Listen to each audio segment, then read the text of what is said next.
The title of this book is Ada Twist, Scientist.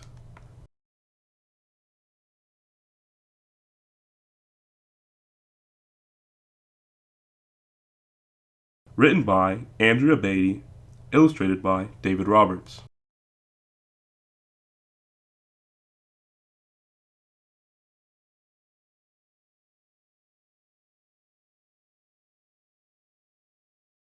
Ada Marie, Ada Marie, said not a word till the day she turned 3.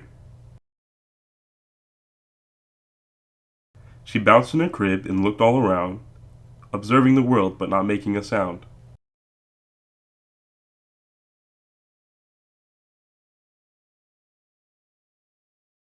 She learned how to climb and made her big break, with a trail of chaos left in her wake.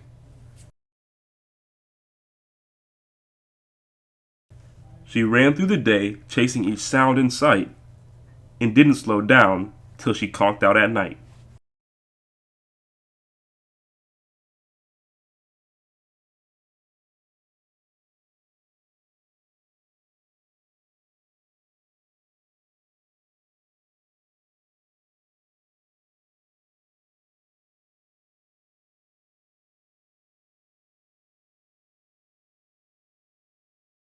Her parents were frazzled, but tried not to freak, as Ada grew bigger and still did not speak.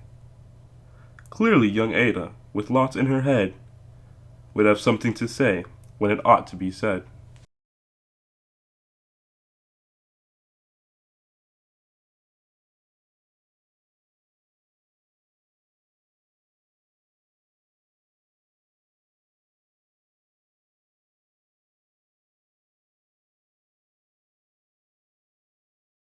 That's just what happened when Ada turned 3.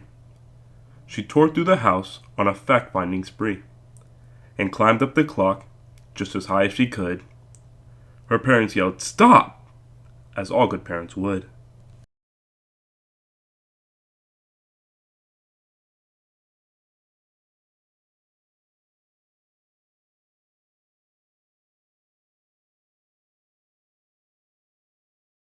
Ada's chin quivered, but she did not cry. She took a deep breath and simply asked, "Why?"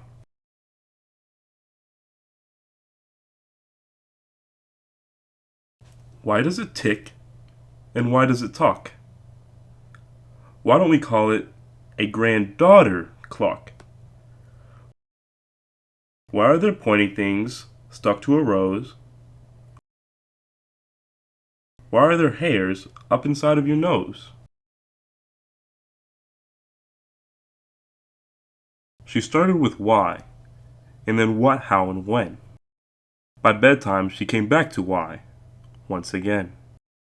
She drifted to sleep as her dazed parents smiled at the curious thoughts of their curious child, who wanted to know what the world was about. They kissed her and whispered, "You'll figure it out."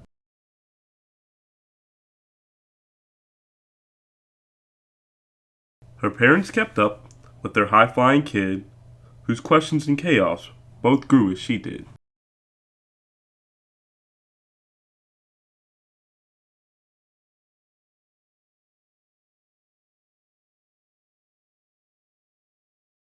Even Miss Greer found her hands were quite full when young Ada's chaos wreaked havoc at school.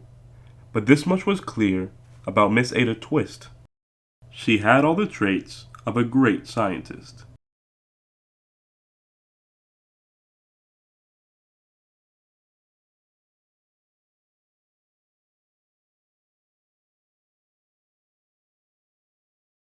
Ada was busy that first day of spring, testing the sounds that make mockingbirds sing.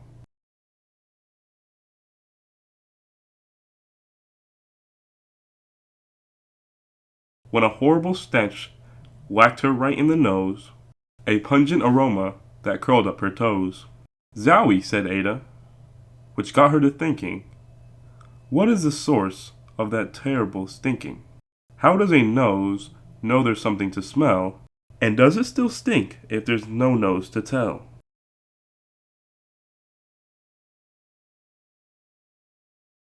She rattled off questions and tapped on her chin.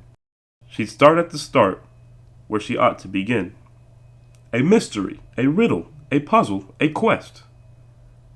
This was the moment that Ada loved best.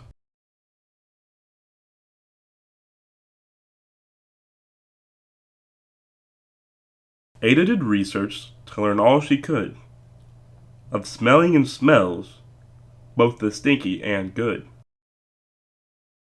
One hypothesis Ada thought could be true: the terrible stink came from Dad's cabbage stew. She tested and tested, but soon Ada knew it was time to come up with hypothesis 2.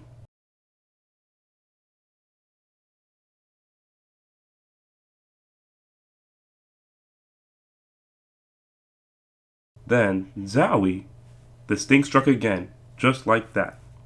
Hypothesis 2, it's caused by the cat. The cat couldn't make such a stink on its own. It needed perfume and some fancy cologne. So young Ada tested. The test was a flop. She started again, but her parents yelled, "Stop!"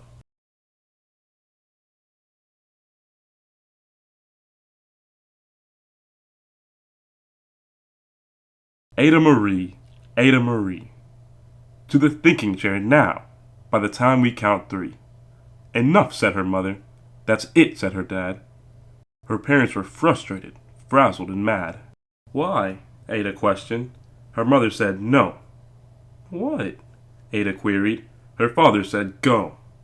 You've ruined our supper. You've made the cat stink. Enough with your questions. Now sit there and think. She looked at her parents. Her heart turned to goo. Poor Ada Twist didn't know what to do.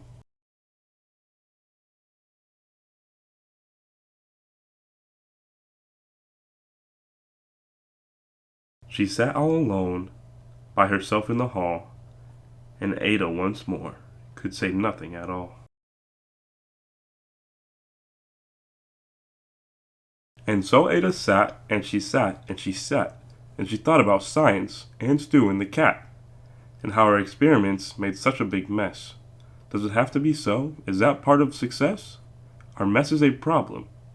And while she was thinking, what was the source of that terrible stinking?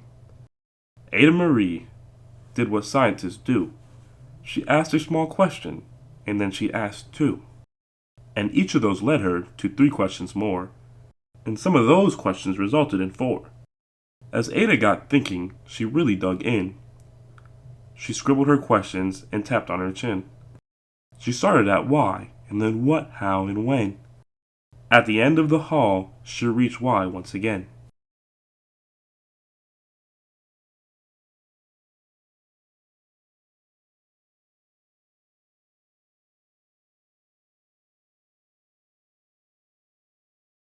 Her parents calmed down, and they came back to talk. They looked at the hallway and just had to gawk. No patch of bare paint could be seen on the wall. The thinking chair now was the great thinking hall. They watched their young daughter and sighed as they did. What would they do with this curious kid who wanted to know what the world was about? They smiled and whispered, "We'll figure it out."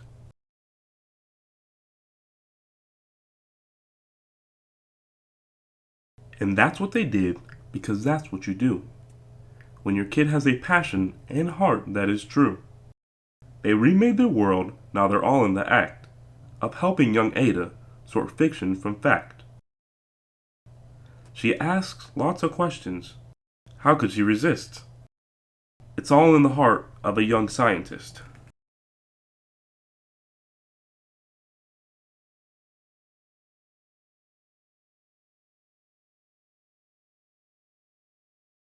And as for that smell, what can Ada Twist do but learn all she can with her friends in grade 2? Will they discover the stink that curls toes? Well, that is the question. And someday, who knows?